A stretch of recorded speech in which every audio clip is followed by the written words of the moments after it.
was actually scheduled to be announced on the 10th, but a couple of days ago, one of the most important numbers out of the budget, which to me is the development budget, was announced a couple of days ago.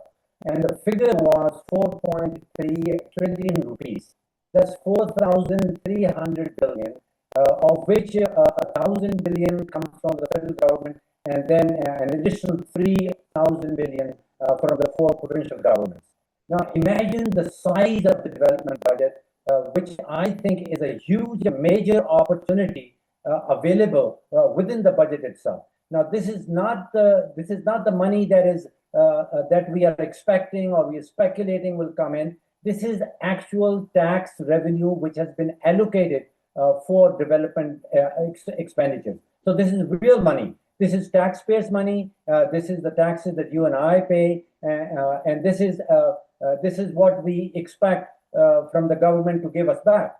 Now, what can actually be built with 4 trillion rupees? I contacted the Planning Commission, and their cost of building one school is about 10 crore or 100 million rupees. So we can actually build 11,000 new schools all across the country. We can put up at least 6,500 what they call basic health units or mini hospitals or mini clinics. We can put up 45,000 kilometers of new roads and some 3,000 new schemes for sanitation. This is across Pakistan if the 4.3 trillion rupees is spent in the right direction.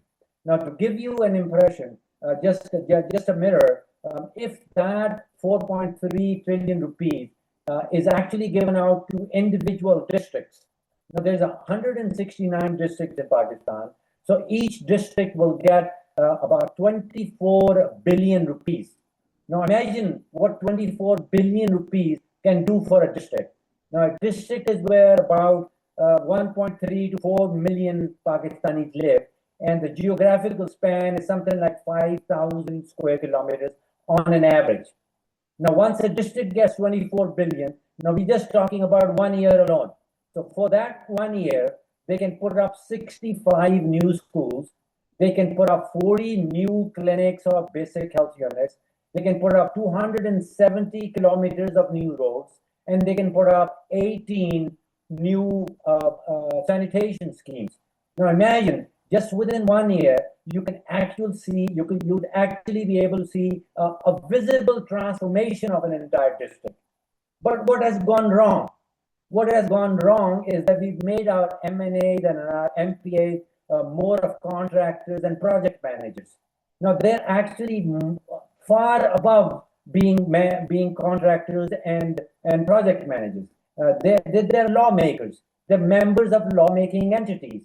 So this should actually be done at the district level, and there is enough money there to be spent and to visibly change and transform a district within a year's time. Well, the entire developmental agenda is politicized. It's deeply politicized, and the end result that the government tries to achieve out of it is actually getting votes.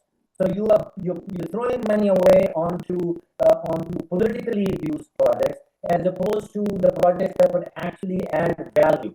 And then there's of course there's built-in leakages, there's built-in corruption, but I think the entire arrangement would have to be changed.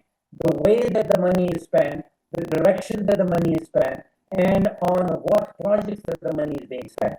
If financial devolution reaches the district, that's where you and I live. That's where the patients are who will go to these basic health units, and that's where we can actually make the managers, the people who are spending this money, more accountable. People at the district level would actually know what the needs of the district are, and the people of that district can actually hold the spender more accountable. At the end of the year, we can actually hold an audit as to the 24 billion that was given to the district. Where has it gone? I mean, every district would need to develop an online list of projects, an online timeline, an online cost factor, an online list of the contractors who would be getting these contracts, and an online dashboard accessible to the citizens to have a real-time impact as to what is going on with the 24 billion allocated to the district.